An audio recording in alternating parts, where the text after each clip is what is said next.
G'day everyone, welcome back to the channel.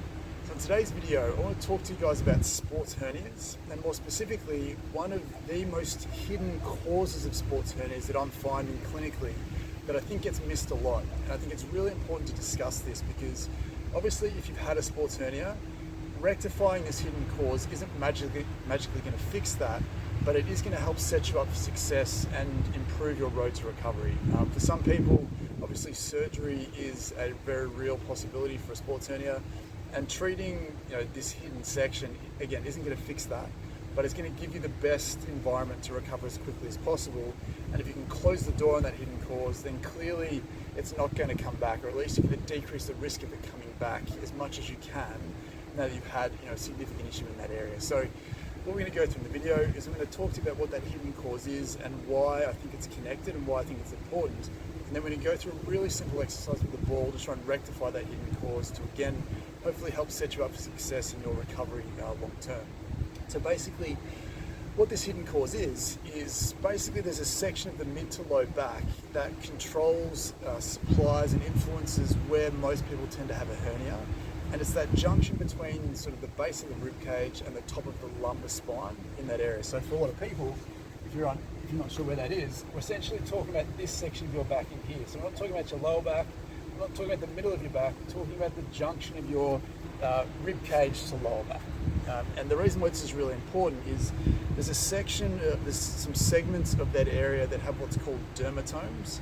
Those dermatomes are fetal neural connections to the tissue in this part of your body. And what I tend to find clinically is for everyone that comes in with a sports hernia, there tends to be a lot of sort of basic stiffness and tightness and restriction in that at that segment and on the same side that we had that sports hernia, or at the very least I'd say probably 75% of people have it on the same side. Some people have it on the opposite side, but ultimately the pain and the tenderness associated with that sports hernia can be managed a bit more effectively when we release that restriction around that back. And the way that I like to talk to my patients about this is that if you can imagine that there's a hose that connects this section of your back to that sort of sports hernia, abdominal hernia, inguinal hernia area, and if we're putting a bit of a kink in the hose, it can shut down the function of that area to the point where that tissue is vulnerable to herniates in the first place. So I think what's really important to understand here is a lot of people don't necessarily have overt pain and stiffness in that segment of your back. So it's really good to take a ball to go hunting to find that stiffness and tightness, because if you can rectify it, then you can set that up for success, as I said before. So again, just to clarify this, it's not so much that that section of the back specifically forces that area to herniate, but mechanically what tends to happen is dysfunction in that mid to low back basically changes the way that that area functions at the front, maybe shuts down some of your core strength, shuts down some of the function of that area, and leaves the door open and vulnerable for something to happen. So again, it doesn't guarantee that it happens, but hindsight's a wonderful thing, and as a therapist I have to work with hindsight a lot. Again, the people that come in with sports hernias tend to have some very distinct patterns of stiffness and restriction in those areas that needs to be released long term for things to go really well. So just wanted to connect those dots. If you have a hernia in that area and you haven't been looking at your lower back, because I don't think the industry does a great job at the moment of taking a step back and connecting the broader dots. If you go in to see someone with a sports hernia, there's every chance that they're going to very specifically look at that area, which they should obviously, but not necessarily do the extra step and look around that area to see if anything else is creating that. Now, again, I want to reassure you that I don't think just doing this exercise will fix that hernia, because clearly you might need to have some surgery if you're at that stage, but we need to make sure that the area is functioning well to allow this to function well and settle down long term. So you may still need to do your core strength exercises, you may still need to get a massage, work on your hip mobility, pelvic floor strength, glute strength, all those sorts of things. But I find this hidden section of the lower back tends to be perhaps the most important feature that distinguishes why a hernia happens, why it might happen on one side and not both, and why it might take a while to settle down and recover, or why it may even come back again down the track. So it's a really important thing to focus on. So the next step is making sure that you have something to do to fix that or restore that. And again, a ball more so than a foam roller is a fantastic way to do that. And the way that I'd like you to do that is if you can find that section. So if we just start sort of at the base of your rib cage somewhere. You don't have to be too specific straight away. Place the ball in that area, and I'm going to get you to, I'll get you to lie down with the ball pressing into that section of your back. So I'm going to lie straight onto the ball. So again, we're not going to be directly on the spine. We're going to roll off to the spine a little bit. We're going to let the ball settle on one side of the spine. So for me, this left-hand side of my back feels a little bit stiffer than the right. This is where I'm going to be. So again, even if you have a hernia on the left-hand side or the right-hand side, we're looking for the side of your back that feels the stiffest, because that's potentially where that fundamental handbrake has been without you realizing it.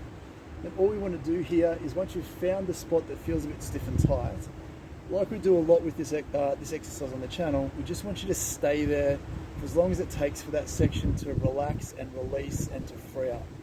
So again, we're just going to stay here.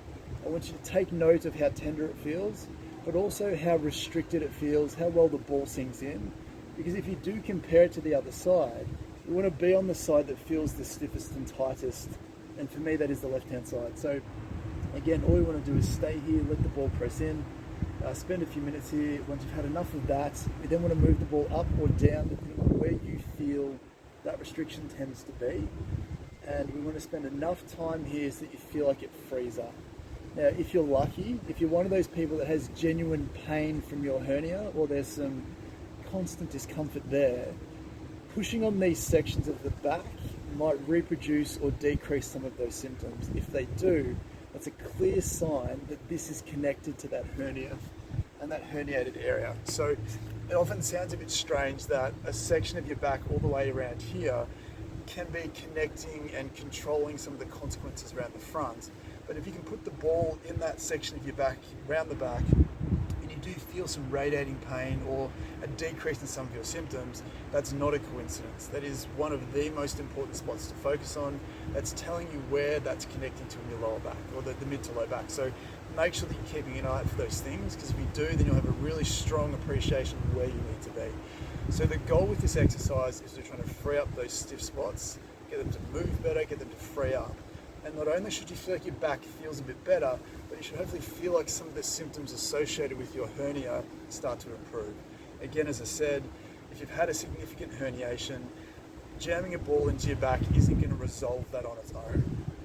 Clearly, you might need some surgical help along the way, but as I said, if we don't fix the environment that you incidentally and unknowingly may have created to allow that herniation to happen in the first place, then we can't have confidence that if you did have surgery, that will be the end of the story, that you won't consistently have a vulnerable area down here, or that you won't get that full function back, which is what we're aiming for long term. So it's really important that you at least explore that area of your lower back, that mid to low back, just so that you know specifically what, if anything, is involved in that conversation. So again, there's a lot of other things to consider in terms of strengthening and all those sorts of things, but I just wanted to focus in on this hidden cause that I'm finding clinically, and I hope that it helps you long term, like I said. So if you do, let me know in the comments how it goes. I'm always interested to see how you feel with these exercises. Let me know how your hernia is going. What have you had done to it? What are you going to have done to it going forwards? What has your physiotherapist or your physical therapist told you that you need to work on? Because one of the other things that I want to talk about is we need to talk about why that section of your back might become a problem in the first place. And again, if you're a fan of the channel, if you've seen some of my videos before, you'll know that there has to be a reason why that section's become stiff and why one side might be stiffer and tighter for each individual. And the most obvious reason for that is just the positions and the postures that we get into. So if my upper back, or my mid to low back, is stiff in this exact area, there has to be a reason why. And if I'm not in a good position and I let go, it's very likely that that's the section of my back that I'm hinging through, whether I'm sitting on the couch, driving a car, reading a book in bed, whatever it is. That specific position is isolating a level of your back and asking it to become stiff and tight over time. So it doesn't happen overnight, but if it's a consistent habit that you get into, you need to make sure that if you're working hard to rehab that hernia, to free up that section of your back, you've got to then make sure that you're putting it into better positions day to day. Otherwise, it's very hard to fix it and cure things going forwards if we're not working on the distinct cause of those symptoms in the first place. So if you think of your sports hernia or your inguinal hernia or your abdominal hernia as as a symptom, as the end result. It's the last symptom on the bus. In most cases, that bus was already full before you got on. So we've got to figure out what those other issues were, one of which can be that sort of stiffness in the mid-back, and then obviously the position that you put that mid-back in can basically work its way down to setting that up to become a problem long term. So again, hopefully that wasn't too much of a stretch for you guys to take on. I find it really important to make sure that that section of my patients' backs are always good if they're coming with a herniation. It's really important. So please give that a go. Let me know how you feel. If you like the video, please leave a like down below. Consider sharing it if you know someone that has a herniation that might benefit from this. And as always, please subscribe. You join me on the journey that we're on here. I'd appreciate all the support you can give us. But for now, I hope that helps, and I'll see you next time. Bye.